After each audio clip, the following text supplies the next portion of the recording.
Hello, beautiful people. Welcome back to my channel. My name is Toby, and I'm a talent manager and also a marketing associate. I'm also a creator, hence this video. I create lifestyle, fashion, and marketing content. So today I'm going to be taking you through something very important that every creator should know how to do, which is how to negotiate brand deals.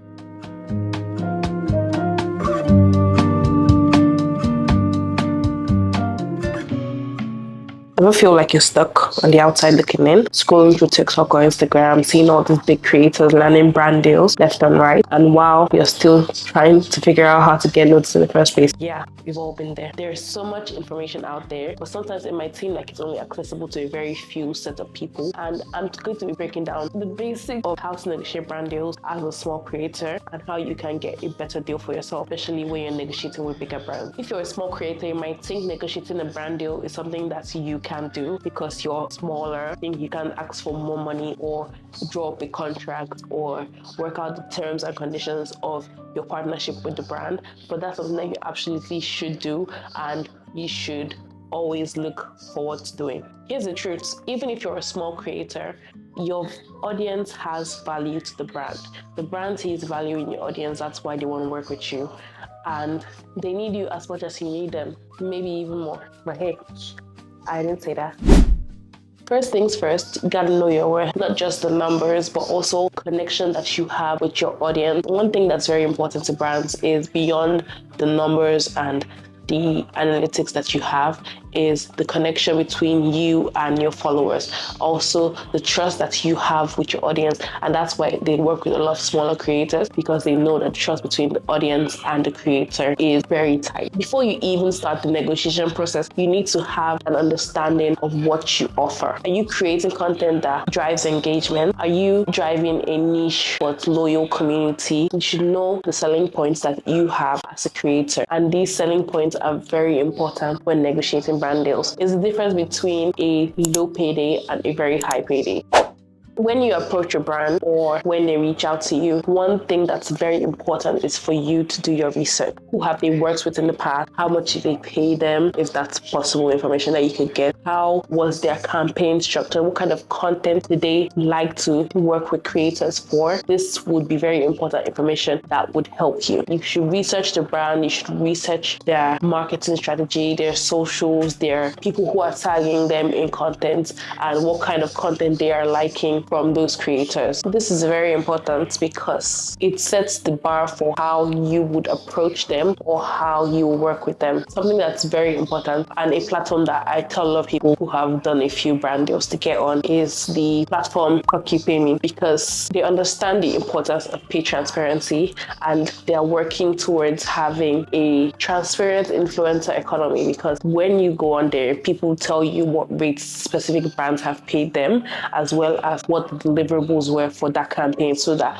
other people can take that and understand how much these brands are paying, so that there's pay equality across the board for creators in the industry. Don't just accept their first offer. This is a business transaction. You have to negotiate every transaction to fit the value that you offer. Every brand partnership is a business deal, and you have to negotiate your worth. You have every right to counter offer and go back and forth with the brand. You shouldn't have this feeling of fear that, oh, they're going to retract their offer. You should also be okay with telling the brand no if they do not reach the rates that you feel that you should be paid for your work, because at the end of the day, creating content is work. One that it is for us as creators to come up with ideas and execute them. Creating content in itself is work that you do. You should also ask questions, get clarity on what they expect from you as a creator in this deal, and get clarity on what is expected, because that really saves you a lot of time and energy down the line working with the brand. Knowing the brand's history and values would also help you leverage in this conversation of negotiating this deal. Let's talk numbers. Setting your rates can feel awkward, especially for people of color and Black people when it comes to talking about money, especially with brands when it comes to them paying you. Especially, and this is like specifically a pay equality issue, but especially for women, talking about money is something that is not really seen as feminine, and that's a problem that kind of bites us in the ass along the line. But yes, setting your rates can feel awkward, especially when you're starting out and you're a very small creator. But here's a tip: base it on the value that you bring and not just on your follower count, because you could have 700 followers and be pushing out the most valuable, high quality, amazing chef's kiss content, but the world hasn't caught up to your greatness yet. A very good example of this is Karen. Karen is currently at like 25,000, 27, maybe 30,000 followers on Instagram, but she creates the most beautiful content out there, very highly produced, very highly edited, and very engaging. So her basing her rate on just her follower count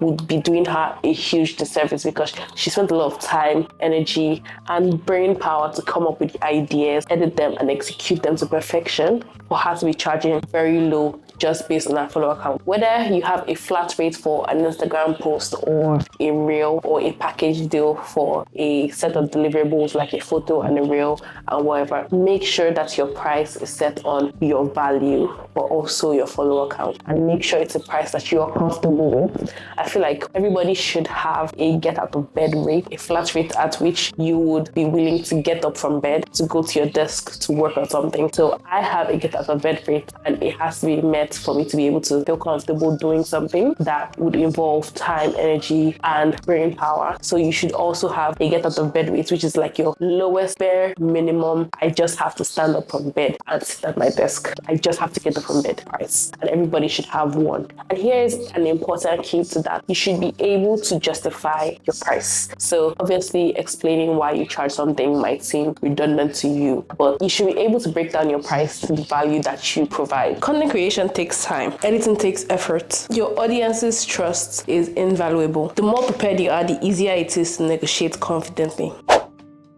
One of the biggest reasons negotiations break down is because of miscommunication on deliverables. Be super clear about what you're offering, how many posts, how many stories, how many reels, how many videos do they expect from you, and what the timeline is on delivery. Don't be afraid to ask the brand what they want from you. This way, there's no surprises on both sides, both from you and the brand, on what is expected and when it's expected. It also protects you at the end of the day from being asked to do more than what you've agreed on for the same rates, because a lot of people can be sneaky and ask you to do 3 more videos when they don't actually define what is agreed upon.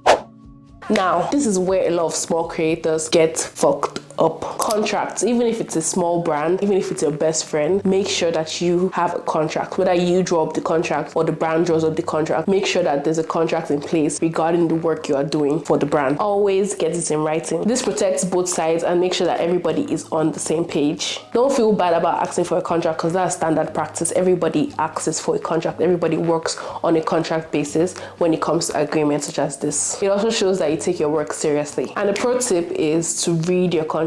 Actually read it in details, not just checking if your name is spelled correctly. Make sure that you read each contract in absolute detail for you to be able to know that you're not getting fucked over at the end, because brands be sneaky. Make sure you check for exclusivity clauses. Make sure you check for usage rights. Make sure you check for payment timelines. Exclusivity clauses, make sure you do not actually give a brand exclusive right to your content in perpetuity. In perpetuity meaning that forever they can use your content forever for ads and whatever. And also make sure that you specify what kind of ad, where your video can be used as promotion. These things cost more money the longer they take. Make sure that you know what your exclusivity would be in those situations. So make sure that you also check that in the contract. Also check your pay timelines, because some brands pay net 30, net 60, net 90, net 120. But make sure that you also understand that you can negotiate how timeline of payment would be, because you have the right to negotiate that. If anything feels off, make sure you ask for clarity on the situation. They add something to the contract that you do not understand, and later on down the line, you're faulted for such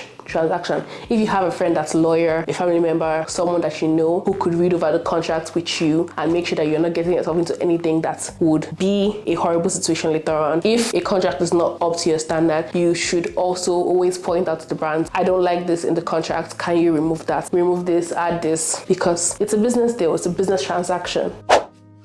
And finally, don't be afraid to walk away. If your brand isn't meeting your needs, be okay with walking away from them, because at the end of the day, they need you as much as you need them, maybe even more than you need them. It's better to pass on a deal that doesn't suit you than to work and have a feeling of regret down the line because the system or the process of working with this brand isn't favorable to you at the end of the day. Trust me, the right deal will always come for you. And if a brand really wants to work with you, regardless of the situation at that point in time, when they are ready, they will double back. They will always come back to you and be like, oh yeah, I know last time we didn't have enough money to pay you for this deal, or the terms weren't favorable, but we're back again because we actually want to work with you. Have the dignity to tell a brand no, because you know the value that you provide, and it also shows the brand that you know who you are at the end of the day. You know what value you possess as a creator, and they would respect that. So whether you're just starting out or growing your influence, negotiating a brand deal is something that you should know how to do, and it's a skill you want to master over time as a creator. Take your time, master the art,